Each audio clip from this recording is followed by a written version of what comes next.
Hello and welcome back to all. तो यार हमने केमिस्ट्री कंप्लीट कर ली थी अपनी, और आज हम स्टार्ट करेंगे फिजिक्स को। फिजिक्स में पहला चैप्टर आपका आता है मोशन। लाइक वाइज ऐसे चैप्टर करते जाएंगे हम, और फिजिक्स को भी 10 से 15 दिन के अंदर अंदर हम कंप्लीट कर लेंगे। ठीक है, केमिस्ट्री हमारी होगी थी सारी, and now we are moving on physics. तो मोशन से स्टार्ट करते हैं। यार मोशन होता क्या है? मोशन क्या होता है कि कोई भी मूवमेंट जो हो रही होती है ना, उसको हम मोशन बोलते हैं। जैसे ए पॉइंट से बी पॉइंट तक आप जा रहे हो, ठीक है, कोई भी हलचल आपने करी, ए पॉइंट से बी पॉइंट तक आप गए, कोई भी मूवमेंट आपने करी, उसको बोलते हैं मोशन। ठीक है, मोशन में दो चीज़ होती है। ठीक है, ए और बी से आप गए, आपने 10 मीटर चला, ठीक है, आपने डिस्टेंस कितना ट्रेवल किया? 10 मीटर। फिर एक चीज़ होती है डिस्प्लेसमेंट, ये आप सबको पता होगा वैसे। तो डिस्प्लेसमेंट क्या होता है? शॉर्टेस्ट डिस्टेंस होता है। तो ए से बी तक का शॉर्टेस्ट डिस्टेंस भी क्या है? 10 मीटर का ही है, तो ये भी 10 मीटर हो जाएगा। ठीक है, अब ए से बी में गया, फिर मैंने बी से सी गया मैं 10 मीटर। अब डिस्टेंस कितना हो जाएगा? डिस्टेंस हो जाएगा 20 मीटर, और डिस्प्लेसमेंट कितना हो जाएगा? Shortest distance. तो एक राइट एंगल ट्रायंगल बन गया। तो राइट एंगल ट्रायंगल में यहाँ से 10, यहाँ से 10 ऐसे जाऊँगा।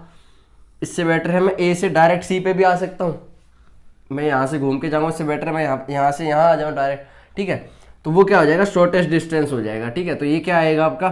10 का स्क्वायर प्लस 10 का स्क्वायर अंडर रूट, तो 100 प्लस 100 200 रूट 200। तो ये क्या आ गया आपका? Root 200 metre. ठीक है, रूट 200 मीटर को हम और कैसे लिख सकते हैं? 10 रूट 2 मीटर। ये क्या आ गया? आपकी डिस्प्लेसमेंट आ गई। ये क्या था? डिस्टेंस था। ठीक है, तो डिस्टेंस और डिस्प्लेसमेंट में क्या फ़र्क है? डिस्प्लेसमेंट जो है वेक्टर क्वांटिटी है, डिस्टेंस जो है वो एक स्केलर क्वांटिटी है। डिस्प्लेसमेंट में डायरेक्शन भी होती है और एम्पलीट्यूड भी होता है। ठीक है, और डिस्टेंस में सिर्फ स्केलर क्वांटिटी है, इसलिए क्या होती है? सिर्फ उसके वो एम्पलीट्यूड होता है। ठीक है, ये डिस्टेंस और डिस्प्लेसमेंट हो गया। ठीक है, इसके बाद में एक आता है आपका यूनिफॉर्म मोशन, एक होता है नॉन यूनिफॉर्म मोशन। ठीक है, तो यूनिफॉर्म जैसे कि नाम से ही क्लियर है, स्कूल वगैरह में क्या यूनिफॉर्म चलती है। तो यूनिफॉर्म का मतलब क्या होता है? सारी चीज़ बराबर होंगी, सबको हम एक नज़र से देखेंगे। सब ने वाइट शर्ट डाली तो सब वाइट शर्ट डालेंगे। ऐसा नहीं जो अमीर लड़का है वो ज़्यादा अच्छे कपड़े पहनेगा, जो गरीब है वो उसी हिसाब से वो कम के पैसे वाले कपड़े पहने हैं। तो ये कोई यूनिफॉर्मिटी होनी चाहिए, है ना। तो इसलिए स्कूल्स वगैरह में यूनिफॉर्म होता है। वैसे ही यूनिफॉर्म मोशन है।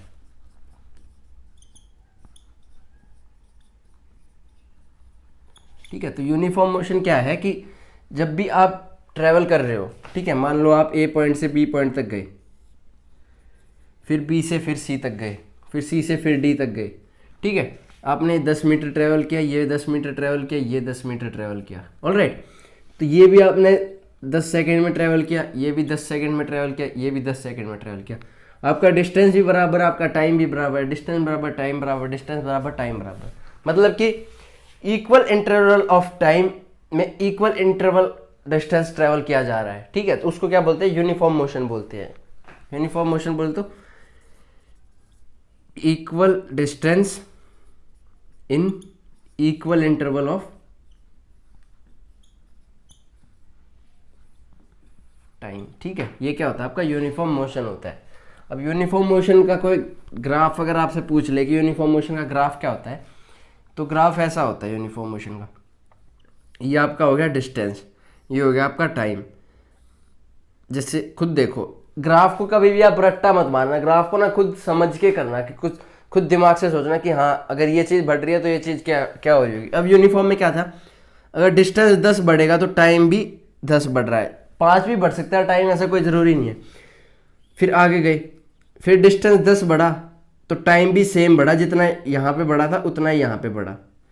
फिर आगे गए, फिर जो इतना था वही इतना हो गया। फिर आगे गए, फिर जो इतना था वही इतना हो गया। ठीक है, ये सारी चीज़ बराबर है। ये क्या हो गया? एक यूनिफॉर्म मोशन का ग्राफ हो गया। अब होता है आपका non uniform motion. Non uniform motion क्या होता है? जो यूनिफॉर्म था उसका उल्टा होगा। इसमें क्या होगा? Unequal interval of distance. ठीक है, डिस्टेंस क्या है? अनइक्वल होगा, और टाइम क्या है? वो इक्वल भी हो सकता है। एक बात याद रखना, इक्वल भी हो सकता है, अनइक्वल भी हो सकता है। अब मैं दिखाता हूं कैसे। Unequal interval of time. जैसे ए से बी पे गए हम, बी से सी पे गए, सी से डी पे गए, ठीक है, 10 मीटर 10 मीटर 10 मीटर, ठीक है, 10 मीटर हमने ट्रेवल किया मान लो 10 सेकंड में। अगला चाहे ये 10 हो, ये 10 भी हो, ये 5 सेकंड में, ये 4 सेकंड में, तो ये क्या हो गया, नॉन यूनिफॉर्म मोशन है। क्यों? क्योंकि यहाँ पे टाइम अलग है, ठीक है, इंटरवल सेम है लेकिन टाइम अलग है, तो भी क्या हो गया, नॉन यूनिफॉर्म मोशन हो गया। यूनिफॉर्म मतलब है एक ही चीज, मतलब कि टाइम भी उतना ही ले रहा है, डिस्टेंस भी उतना ही ले रहा है, ठीक है, वो होता है आपका नॉन यूनिफॉर्म मोशन। अब नॉन यूनिफॉर्म का ग्राफ कैसा होगा, ऐसा होगा, ठीक है, अगर बढ़ रहा है तो, अगर घट रहा है तो ऐसे भी हो सकता है, मतलब कि स्ट्रेट लाइन ग्राफ नहीं होगा, ये डिस्टेंस है, ये टाइम है, ये डिस्टेंस है, ये टाइम है, मतलब कि अगर डिस्टेंस 5 था तो टाइम कितना था, 4 था, अगर डिस्टेंस 10 हो गया तो टाइम कितना, 6 है। ये बढ़ रहा है तो ये कम है, ये बढ़ रहा है, ये कम रह रहा है। इसमें क्या था, ये कम, ये टाइम ज़्यादा ले रहा है, ये ज़्यादा ले रहा है, ये ज़्यादा ले रहा है, ये ज़्यादा ले रहा है, ऐसे ऐसे, ठीक है। तो ये आपका नॉन यूनिफॉर्म मोशन है। आपका ये हो गया, ग्राफ भी हमने कर लिए। इसके बाद में आपका आता है एक स्पीड, एक वेलोसिटी, ठीक है। तो स्पीड और वेलोसिटी क्या होता है, तो स्पीड सबसे पहली बात तो आप कितना डिस्टेंस कितने पर यूनिट टाइम में कवर कर रहे हो, स्पीड होती है, सबको पता है। जैसे गाड़ी कोई भी चल रही है, ऐसे लिखा होता है, बोर्ड वगैरह लगे रहता है कि 80 किलोमीटर पर आवर की स्पीड से चलना, हाईवेज वगैरह पे 200 किलोमीटर पर आवर की स्पीड से चलती है, ठीक है, और जो नॉर्मल रोड होते हैं 10 किलोमीटर पर आवर की स्पीड से चलते हैं, तो ये होता है, ठीक है। तो स्पीड आपकी क्या होती है, स्पीड भी एक होती है यूनिफॉर्म स्पीड, एक होती है नॉन यूनिफॉर्म स्पीड, ठीक है। यूनिफॉर्म स्पीड तो जैसे कि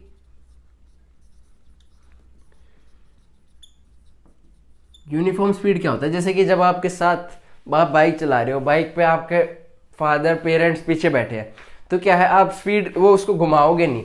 एक अगर आपने 10 की स्पीड 20 की स्पीड पे चल रहे हो तो 20 की पे ही चलते जाओगे, है ना। तो वो क्या होती है, यूनिफॉर्म स्पीड होती है। और जैसे ही आपके घर वाले नहीं बैठे हुए पीछे, ठीक है, आप अकेले हो, तो आप क्या है, कभी 20 थी, जैसे ही खाली रोड दिखा तो 80 आ गई, फिर 100 भी पहुंच गई, ठीक है। वैसे ज़्यादा स्पीड में चलना नहीं चाहिए। तो ये क्या होती है, ये नॉन यूनिफॉर्म स्पीड होती है और ये यूनिफॉर्म होती है। यूनिफॉर्म मतलब जितनी स्पीड क्या है वो कांस्टेंट रहेगी पूरे डिस्टेंस पे, मतलब कि 20 किलोमीटर पर आवर की स्पीड से चल रहे थे तो 20 की से ही चलोगी। नॉन यूनिफॉर्म में क्या है, कभी 20 थी, कभी 80, कभी 100, तो ये होगी नॉन यूनिफॉर्म स्पीड। अब नॉन यूनिफॉर्म स्पीड होती है जो, उसको अगर हमें कैलकुलेट करना हो तो हम क्या करते हैं, इसके लिए हम एवरेज स्पीड निकालते हैं। अब आपको ये स्पीड दे दी 3 कि भाई एक बार खाली रोड था तो 20 की स्पीड था, उसके बाद थोड़ा और खाली मिला तो 80 की पे आ गया, और जैसे हाईवे मिली तो 100 की स्पीड में चल रहा था, ठीक है। तो अभी आपको बोले कि एक अंदाजा बताओ कि कितनी स्पीड चल रहा है, तो आप क्या करोगे, आप एवरेज स्पीड निकालोगे, ठीक है, आप एवरेज स्पीड निकालोगे। एवरेज स्पीड क्या होता है, total distance upon total time taken, ठीक है। कितना डिस्टेंस था, कितना टाइम उसने, पूरा डिस्टेंस कितना था, पूरा टाइम उसने कितना लिया, वो क्या आ जाएगा, आपका एवरेज स्पीड हो जाएगा, ठीक है। ये हो गया आपका नॉन यूनिफॉर्म में। अब नेक्स्ट आता है आपका, स्पीड कर लिया हमने, अब आती वेलोसिटी। वेलोसिटी भी सेम स्पीड वाली ही है, बस वेलोसिटी में क्या रहता है कि वेलोसिटी एक वेक्टर क्वांटिटी है। वेक्टर क्वांटिटी मतलब कि स्पीड, इसका एम्पलीट्यूड भी होगा और डायरेक्शन भी होगा। वेलोसिटी कैसे होती है, जैसे कि वेलोसिटी कैन बी नेगेटिव, मतलब कि आपसे अगर डिस्प्लेस, वो क्या थी, डिस्टेंस अपॉन टाइम, ये होती है डिस्प्लेसमेंट अपॉन टाइम। अब आप खुद सोचो, अगर वेलोसिटी 0 हो सकती है, कोई भी मूविंग बॉडी है उसकी स्पीड कभी भी 0 नहीं होगी, कोई भी मूविंग बॉडी है, लेकिन उसकी वेलोसिटी 0 हो सकती है। क्यों? क्योंकि डिस्प्लेसमेंट, अगर मान लो ए पॉइंट से गए हम, बी पे गए, फिर सी पे चले गए, सी से फिर डी पे गए, डी से फिर वापस ए पे चले गए, तो इसकी वेलोसिटी क्या होगी और स्पीड क्या होगी, ठीक है। वेलोसिटी क्या होगी, इसकी 0 हो जाएगी, ठीक है। क्यों? ये क्वेश्चन बार बार आता है, मतलब कि ऐसे आपको दे देगा कि ए ने यहाँ से स्टार्ट किया, वो वहाँ गया, वहाँ गया, वहाँ गया, वहाँ गया, वहाँ गया, वहाँ गया, वहाँ गया, घूमते घूमते घूमते वापस ए पे आ गया। इतना बड़ा क्वेश्चन लिख के दे देंगे, वापस ए पे आ गया, इसकी वेलोसिटी बताओ, तो क्या है, वेलोसिटी 0 होगी। क्यों? क्योंकि डिस्प्लेसमेंट 0 हो गया, जहाँ से स्टार्ट किया वहीं वापस आ गए तो डिस्प्लेसमेंट क्या हो गया, जीरो हो गया। डिस्प्लेसमेंट जीरो हो गया तो वेलोसिटी जीरो होगी। हाँ, लेकिन स्पीड क्या है, वो जीरो नहीं होगी। क्यों? क्योंकि डिस्टेंस कभी जीरो हो नहीं सकता, और डिस्टेंस जीरो नहीं हो सकता तो स्पीड भी जीरो नहीं हो सकती। इसीलिए ये वेलोसिटी और स्पीड में डिफरेंस है। ये क्वेश्चन बार बार आता है इस टाइप का, है ना। डिस्प्लेसमेंट में ही पूछ सकता है ये, कि ऐसे बता देगा कि वहाँ नॉर्थ से ट्रैवल किया, यहाँ फिर राइट मुड़ा, फिर साउथ में गया, फिर यहाँ गया, वहाँ गया, घूम फिर के वापस वहीं ला देगा। वापस वहीं ला दिया, डिस्प्लेसमेंट क्या हो जाएगी, जीरो हो जाएगी। ठीक है, वेलोसिटी हो गया। अब नेक्स्ट आते हैं यहाँ आपके मोशन की इक्वेशन है। ठीक है, इक्वेशन ऑफ मोशन।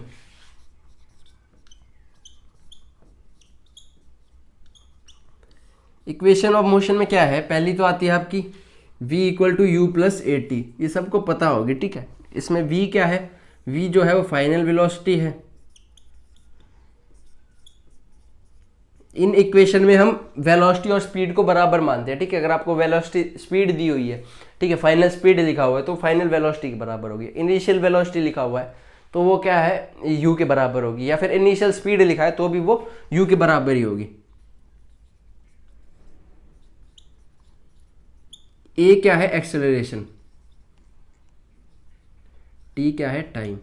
अब एक्सेलरेशन क्या होता है, एक्सेलरेटर सुना है आपने, जिससे स्पीड बढ़ाते हैं, वही एक्सेलरेशन होता है।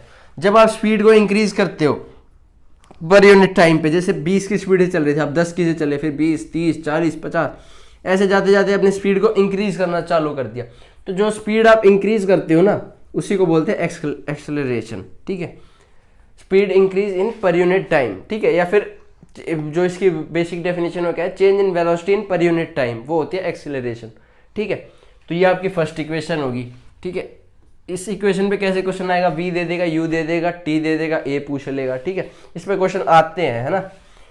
सेकंड इक्वेशन आपकी आती है s equal to u t plus half a t square.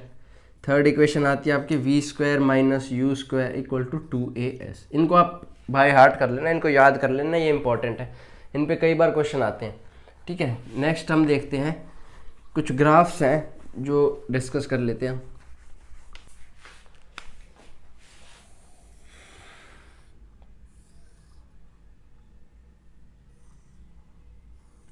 जैसे ये ग्राफ है, ये वेलोसिटी, ये टाइम। ठीक है, तो जो ये ग्राफ बनता है ना, ये क्या है, एक्सेलरेशन का ग्राफ है। ठीक है, ये एक्सेलरेशन का ग्राफ बना, तो इसमें जो नीचे वाला ये एरिया है, इसको हम बोलेंगे डिस्प्लेसमेंट। ठीक है, ये क्या हो जाती है, डिस्प्लेसमेंट हो जाती है। नीचे वाले का अगर हम एरिया निकालेंगे तो क्या आएगा, डिस्प्लेसमेंट के बराबर आएगा। ये आपका लास्ट ग्राफ था। बस अब हमारा चैप्टर मोशन जो है वो कंप्लीट हो गया। नेक्स्ट चैप्टर में हम बाकी का चीज़ें देखेंगे, चैप्टर मोशन, और आगे वाले चैप्टर्स हम देखेंगे फिज़िक्स के ही, और जल्दी ही फिज़िक्स को भी कंप्लीट करेंगे। And thank you, I hope you enjoy the video.